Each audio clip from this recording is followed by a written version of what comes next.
오늘 본문 누가복음 24장에는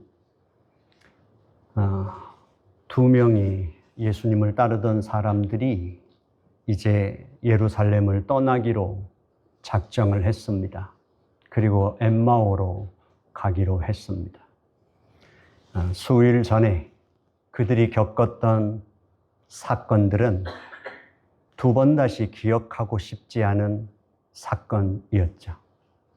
예수님이 체포되고 그가 고난당하시며 십자가에서 처형당하여 죽으신 사건, 그 예루살렘을 떠들썩하게 했던 그냥 미친 군중들처럼 보였던 그 도시 전체에서 일어났던 그 사건, 끔찍한 사건은 이제 이들로 하여금 예루살렘에 더 머물 수 없게 만들었을 겁니다.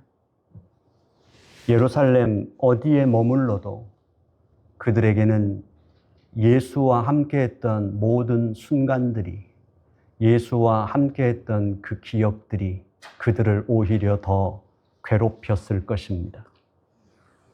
또한 그들이 겪었던 그 사건들, 그 삶의 절망은 그들로 하여금 더 이상 예루살렘에서 살고 싶지 않게 만들었을 거라는 사실이죠. 우리는 인생에서 어떤 큰 충격을 당하게 되면 우리는 이사를 가고 싶어 합니다. 우리가 늘 다녔던 그 마켓도, 내가 만나고 함께했던 그 삶의 길도 다 그것이 추억들이 오히려 나를 괴롭게 하는, 그렇기 때문에 이사를 결정하듯이 이 두 사람도 예루살렘을 떠나기로 하고 엠마오로 가고 있었습니다. 그들은 그 고통과 절망과 상처와 슬픔을에서 벗어나고자 예루살렘을 떠나서 엠마오로 가지만 사실은 엠마오로 가는 그 도상에서 이들은 계속해서 누구 얘기만 했냐면 예수님 얘기만 했습니다. 예루살렘에서 겪었던 그 사건에 관한 얘기만 할 수밖에 없었다는 사실이죠.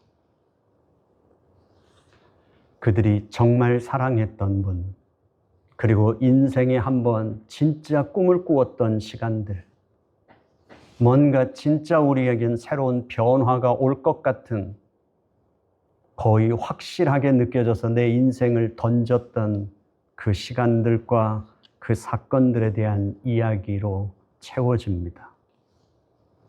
그들은 예수님과의 그 시간과 관계에서 벗어나고 싶어서 떠났는데 사실은 예수님에게서 더 갇혀버린 것 같이 생각도 말도 그렇게 이어가고 있었습니다. 그들이 걷고 있는 그 동행, 끊임없이 대화하면서 이게 뭔지 서로가 또 질문을 던지면서 도대체 이 상황이 왜 이렇게 됐는지에 대해서 이야기할 때 낯선 한 사람이 끼어듭니다. 산티아고의 그 순례길을 걷는 사람들 속에 그저 서로 같은 길을 걷는 사람들의 인사처럼 한 사람이 끼어들죠. 안녕하신지. 대수롭지 않게 받아들이죠. 그리고 그는 질문을 던집니다. 도대체 무슨 이야기를 하고 있습니까? 그때 이 두 사람은 황당해합니다. 예루살렘이라고 하는 도시 전체가 들썩댔던 그 최고의 뉴스를 모른다는 것이 이해가 되지 않았죠. 도대체 어디서 온 사람일까? 이 두 사람에게는 세상이 무너지는 것 같은 사건이었고 절망이었고 주체할 수 없고 감당하지 못하는 슬픔으로 가득 차 있었는데도 불구하고 더 이상 그 머무를 수 없는 땅이 돼버렸는데 이 사람은 도대체 어디서 온 사람이기에 그럴까? 우리도 마찬가지 아닐까요? 어려움을 당하는 우리 당사자에게는 세상을 포기하고 싶을 만큼 어려운 일인데도 제3자에게는 무슨 일이 있었어? 라는 것이. 지금 제자들은 그래서 그럴 수도 있지. 이번에도 누군가 십자가에서 죽었다며요. 그게 뭐 그렇게 큰 일인가요? 라고 생각할 정도의 사람에게 예루살렘에서 있었던 사건에 대해서 자신들의 시각에서 설명하기 시작하죠. 그리고 그들은 그들의 결론을 무의식 중에 뱉습니다. 그는 죽었습니다. 십자가에서 죽었습니다. 그러면서 21절에서 이렇게 말합니다. 우리는 이 사람이 이스라엘을 속량할 사람이라고 바랐고 그렇게 알았습니다. 우리를 구원해주고 속량, 돈을 주고 값을 주고 사서 자유롭게 해줄 수 있는 사람, 우리를 구원해줄 자라고 우리는 알고 있었습니다. 그런데 이 문장에서 우리가 생각해 봐야 할 것은 과거형의 언어를 쓰고 있다는 사실이죠. 우리는 그 십자가에서 죽은 그 예수가 우리를, 이스라엘을 속량할 자로 알았었습니다. 그리고 믿었었습니다. 라는 거예요. 그들은 예수의 부활의 소식을 이미 들었습니다. 여인들을 통해서 이미 들었고, 이미 사도들은 대부분 그것이 허황된 얘기라고 믿었지만 베드로는 달려가서 그 현장을 확인했습니다. 그리고 예수의 시신이 없는 것을 확인했습니다. 이들은 분명히 예수의 부활 사건에 대해서 들었는데도 불구하고 이들은 엠마오로 떠나는 거죠. 우리는 어떨까요?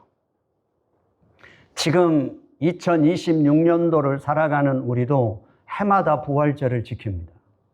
그리고 이제 이번 주 수요일 날이 사순절 재예수요일입니다. 사순절이 시작되는 날이고 우리는 주일날을 뺀 나머지 40일에 대해서 이제 우리는 우리의 신앙을 다시 점검하고 부활 신앙으로 다시 우리를 강화하기 위한 이 사순절을 지나게 됩니다. 그런데 우리는 어쩌면 부활절을 기념하는 우리가 된 것은 아닐까 하는 것이죠. 그래서 부활절을 기념하는 우리의 신앙이 그렇게 돼버렸기 때문에 부활절 빼고 나머지 364일은 우리는 우리 입에 부활에 대한 것을 잘 올리지 않습니다. 우리의 삶에서 부활은 침묵하는 부활인 것이죠. 결국 우리에게 예수의 부활은 성경에 기록된 문자일까요? 아니면 정말 살아있는 하나님 나라의 생명일까요? 초대교회 성도들은 바로 예수님의 제자들뿐만 아니라 그 초대교회 사람들은 예수의 부활을 사망 권세를 이기고 살아났다는 그 사건뿐만 아니라 세상의 질서가 전복되고 하나님의 새로운 재창조가 시작되었다는 것을 알았습니다. 그리고 그것을 경험했던 사람들입니다. 그들이 지금까지 붙잡고 살아왔고 그들이 지금까지 억눌렸던 세상의 질서와 그 가치관과 사고와 아니 유대교인으로서 살았던 그들의 교리와 신앙 체계 전체가 다 해체돼 버리고 새로운 신앙, 새로운 삶, 새로운 존재가 우리의 삶 속에서 이루어지고 있다는 것을 그들은 알았고 경험했고 선포했었습니다. 그러나 우리는 지금 어떨까요? 그래서 저는 사순절이 시작되는 지금 질문이 필요합니다. 우리에게 부활은 사망 권세를 이기는 생명일까요? 우리에게 부활은 우리의 삶을 변형시킬 수 있을 만큼 완전히 새로운 하나님 나라일까요? 아니면 우리의 성경 지식으로 기독교인으로 받아들이는 교리일까요? 예수님은 이미 부활했습니다. 그런데 이 두 사람은 엠마오로 향합니다. 그리고 그들 곁에 함께 걷고 있는 예수를 알아보지 못합니다. 성경은 말합니다. 그들의 눈이 가리워져서 알아볼 수 없었다. 대체 뭐가 그렇게 그들의 눈을 가려버렸을까요? 예수께서 가까이 계셨습니다. 가까이에서 그들과 함께 걸으셨습니다. 같이 대화를 할 만큼 가까이 그들과 같은 동행의 일행 속에 있었습니다. 예수님은 그들과 함께 계셨고 그들 곁에 계셨고 그들과 같은 속도로 지금 걷고 계시고 그들의 이야기 속에 함께 끼어서 같이 대화를 하고 계십니다. 그럼에도 불구하고 제자들은 지금 예수를 몰라봅니다. 뭐가 이들의 눈을 멀게 했을까요?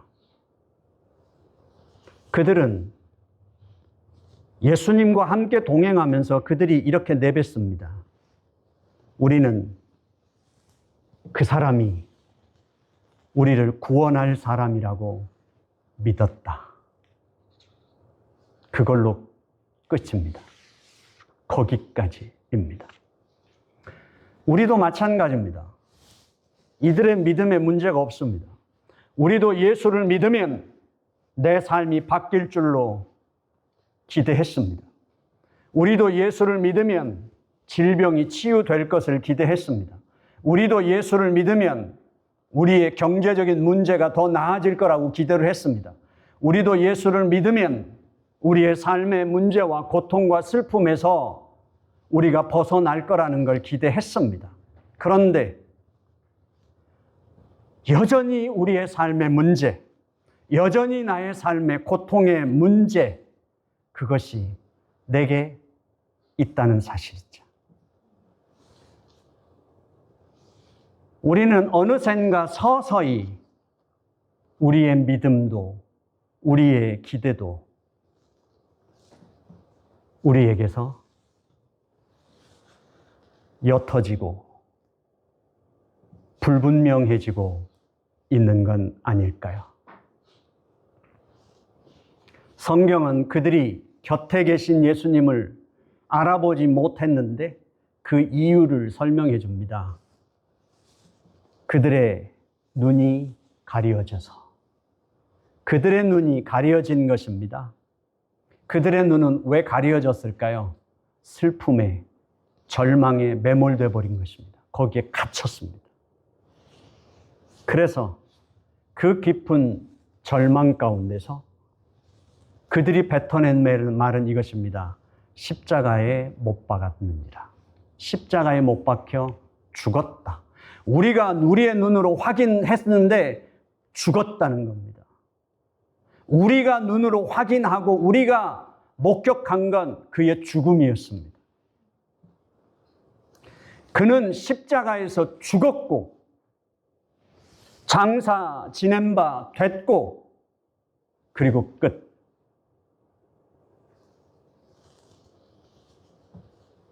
우리가 인생을 살아가면서 정말 절망에 빠졌을 때 부활을 이야기하면 그것은 공허한 위로처럼 들린 적은 없으십니까? 우리가 고통 속에 있을 때, 소망을 말할 때 그것은 무기력하게 느껴진 적은 없습니까? 우리 인간의 절망과 고통은 부활을 침묵시켜버립니다. 우리의 삶이 무너지는 자리에서 부활은 외면당하는 것이 사실 아닙니까? 실제적인 내 삶의 답을 주기를 원하지 않습니까? 그러나 그 제자들과, 아니 지금 우리와도 예수님은 함께 계시고 함께 우리의 인생길을 동행하고 계신다는 사실입니다. 부활은 우리의 실패와 좌절과 아픔 가운데서 함께하는 주님이십니다. 하나님이 독생자 예수 그리스도를 주실 때 그 독생자를 주신다는 것은 하나님은 내가 어떠한 경우에도 나는 너를 포기하지 않을 거라는 하나님의 사랑이었습니다. 예수님이 이 땅에 성육신의 모습으로 오신 것은 나는 네가 삶의 어떠한 자리에 있을지라도 나는 너에게 갈 것이며 너와 함께 하겠다는 우리 주님의 사랑입니다. 우리 주님이 부활하신 것은 나는 영원히 너와 함께 하겠다는 주님의 사랑이 부활인 것입니다. 부활은 이 역사 속에서 예수님이 죽음에서 살아난 한 번의 사건이 아닙니다. 그것은 이 온 우주 만물과 존재의 전복이며 변형입니다. 그러므로 2026년 지금 우리가 부활해야 하는 것은 죽은 예수님의 시신이 아니라 우리의 무기력, 우리의 절망, 우리의 편견, 우리의 차별, 우리의 사랑 없는 것, 다시 부활해야만 합니다. 우리가 이 땅에 존재하면서 부르짖는 우리의 외침, 우리가 이 땅에서 살아가면서 감당할 수 없는 그 고통으로 신음하는 그 외침은 바로 부활의 북소리라는 사실이죠. 우리는 우리가 이해하고 뭔가를 더하고 뭔가를 더 붙잡아서 강해지는 것이 아닙니다. 우리 존재가 해체될 만큼 철저한 자기 절망 속에서 우리는 하나님을 만납니다. 그리고 우리는 그것을 거듭난다고 말하고 그것은 부활 생명으로 태어나는 것입니다. 그 부활 생명으로 태어난다는 것, 바울도 마찬가지입니다. 그는 죽음까지 내려갔습니다. 에베소에서 그가 사역할 때를 고백합니다. 그는 그 고백, 에베소에서의 사역할 때의 그 고백을 그는 죽는 자리까지도 갔었다고 말합니다. 죽음의 자리까지. 거기서 그는 하나님을 대면합니다. 그러면서 그가 하나님을 대면한 게 무엇입니까? 내가 이 땅에서 붙잡을 수 있었던 것, 의지할 수 있었던 것, 내가 설 수 있었던 그 모든 것이 다 해체되고 난 후에 어제도 설명드렸습니다. 이스라엘 백성들이 그들이 포로로 잡혀가기 전에 북쪽 이스라엘이 먼저 패망하고 남쪽 유다가 패망합니다. 성전은 파괴됩니다. 그리고 도시는 폐허가 됩니다. 그들은 포로가 됩니다. 그리고 그들은 던집니다, 질문을. 그들이 던진 질문은 이것입니다. 우리는 왜 이런 신세가 됐을까? 그리고 우리 하나님은 어떤 분인가? 창조주 하나님이요, 유일한 하나님으로 믿고 살았던 그들에게 신이 패배한다는 것, 우리가 믿는 여호와 하나님이 전쟁에 승리하는 그 하나님이, 능력의 하나님이 패배한다는 걸 그들이 받아들일 수가 있었을까요? 그들은 끊임없이 질문을 던집니다. 던지면서 남쪽 유다가 멸망하기 전에 요시야 왕 때 그들은 성전에서 두루마기를 발견합니다. 그리고 그들은 각성하려고 하죠. 이미 그들이 가나안 땅에 들어가기 전에 주셨던 하나님의 그 말씀. 그런데 수백 년이 지나는 그 후에까지도 하나님은 어떻게 우리의 갈 길을 아셨단 말인가? 그리고 우리는 그 하나님의 말씀을 쫓아 살지 않음으로 말미암아 지금 우리는 이 상태가 됐다는 걸 알게 됩니다. 그것이 신명기입니다. 인과응보 같은 하나님의 말씀입니다. 하나님의 말씀에 우리가 순종하지 않음으로 말미암아 우리는 하나님의 징계의 삶을 살 수밖에 없다는 발견하죠. 하지만 그들은 포로에서 돌아옵니다.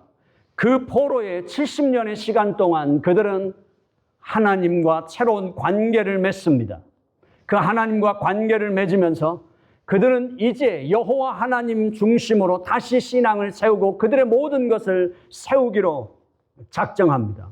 포로에서 돌아옵니다. 포로에서 돌아와서 그들은 이제 성벽을 재건하고 성전을 재건하고자 합니다. 그러나 그들은 다시 질문에 부딪힙니다. 우리가 하나님께로 돌아왔으며 여호와 하나님의 신앙으로 우리가 살기로 작정했음에도 불구하고 우리의 삶은 왜 이렇게 빈곤한가? 우리의 삶은 왜 이렇게 쉽게 회복되지 않는 것인가? 그것이 욥기서입니다. 욥기서는 이렇게 시작합니다. 욥은 의인이었다. 신명기적으로 본다면 그래서 욥기 4장부터 27장까지 욥의 친구들은 끊임없이 욥에게 질문합니다. 그 욥의 친구들이 새 친구들이 했던 질문은 바로 신명기 신학입니다. 하나님은 공의로우신 하나님이다. 분명히 하나님 앞에 네가 징계를 받고 이런 실패와 좌절과 고통에 빠진다면 너는 네가 기억 못할지 모르지만 하나님 앞에 분명히 네가 지은 죄가 있을 것이다. 기억해봐라. 기억해봐라. 욥은 아무리 기억해도 모릅니다. 어떻게 설명할 수 없습니다. 보여줄 수 없습니다.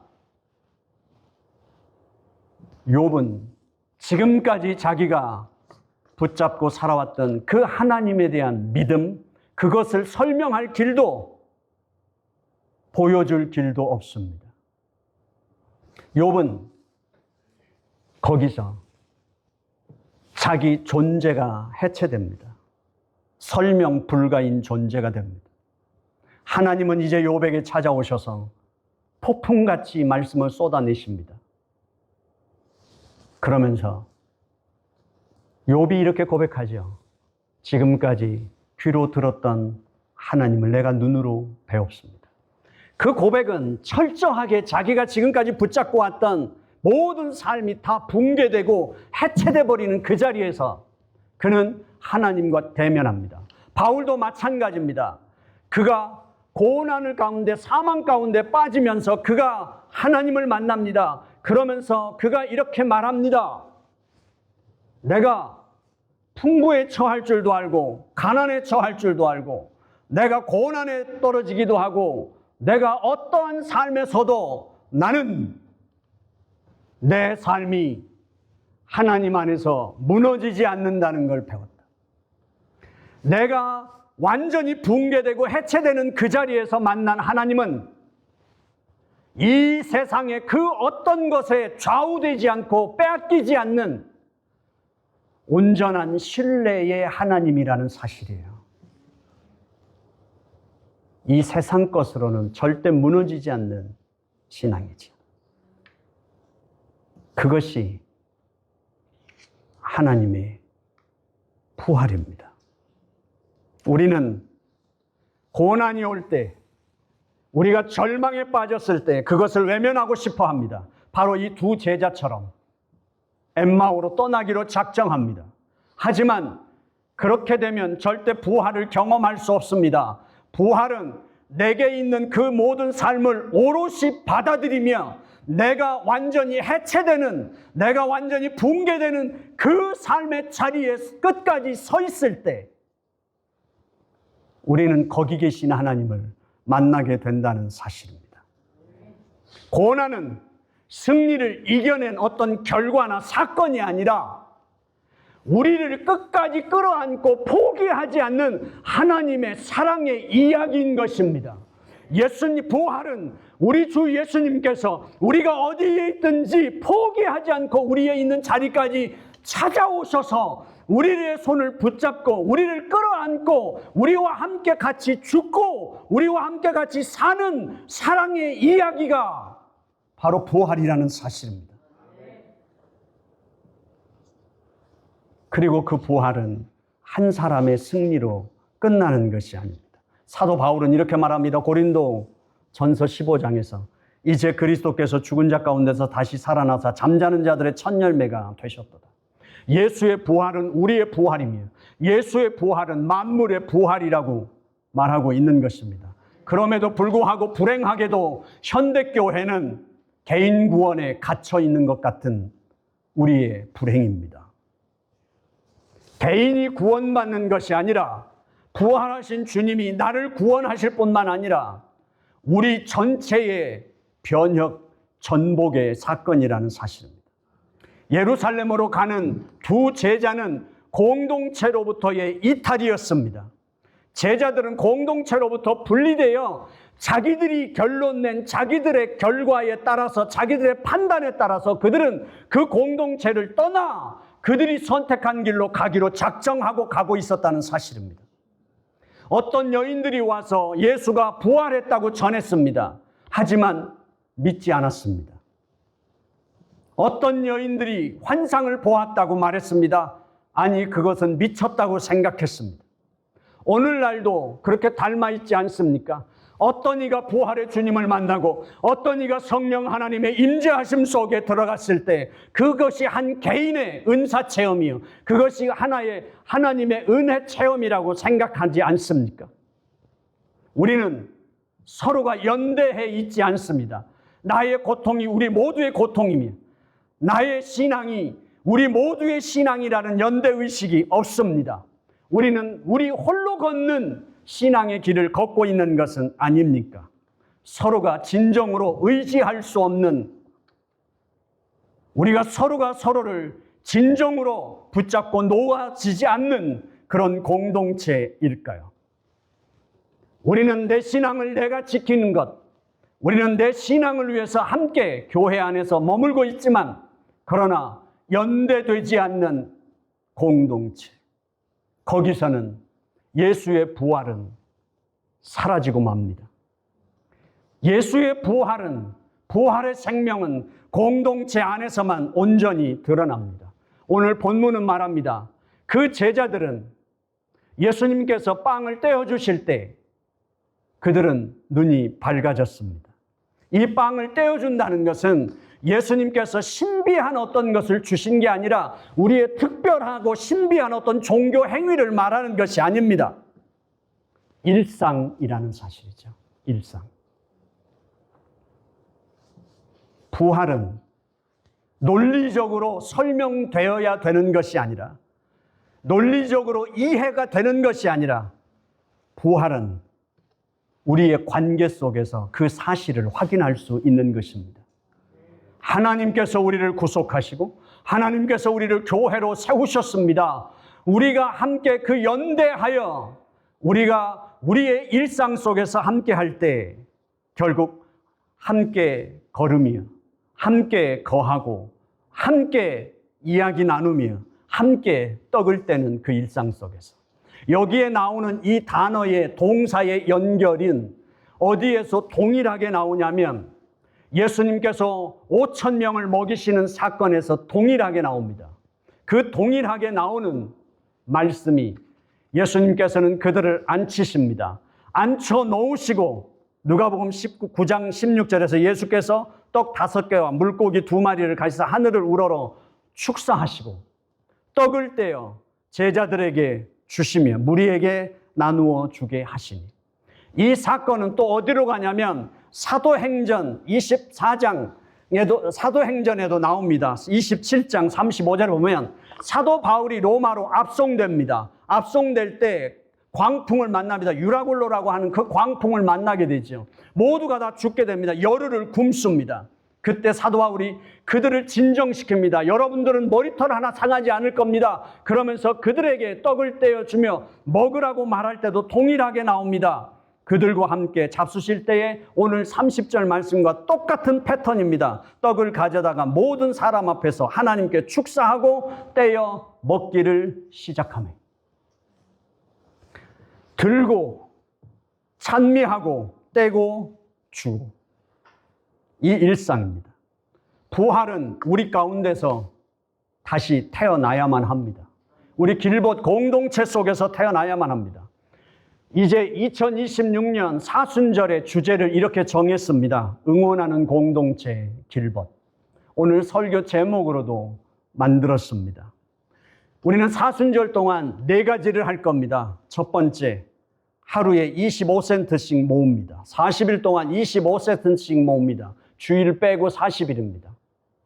우리는 우리의 일상 속에 매몰되어 이 세상의 그늘진 신음소리를 외면하고 살아오지 않으셨습니까?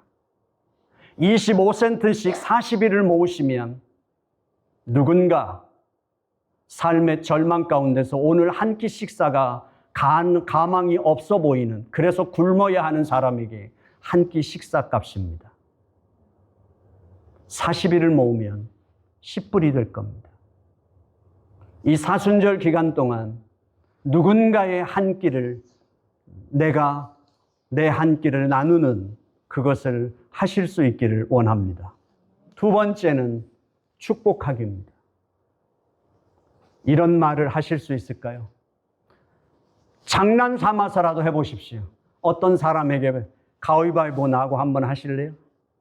오징어 게임에서 보신 것처럼 변형시키면 저는 이렇게 말할 것 같아요. 저하고 가위바위보 한번 해보실래요? 집사님이 이기면 제가 선물을 드릴게요. 그리고 내가 지면 선물 드리면 됩니다. 캔디 하나라도. 하지만 제가 이기면 집사님을 위해서 축복기도 해도 될까요?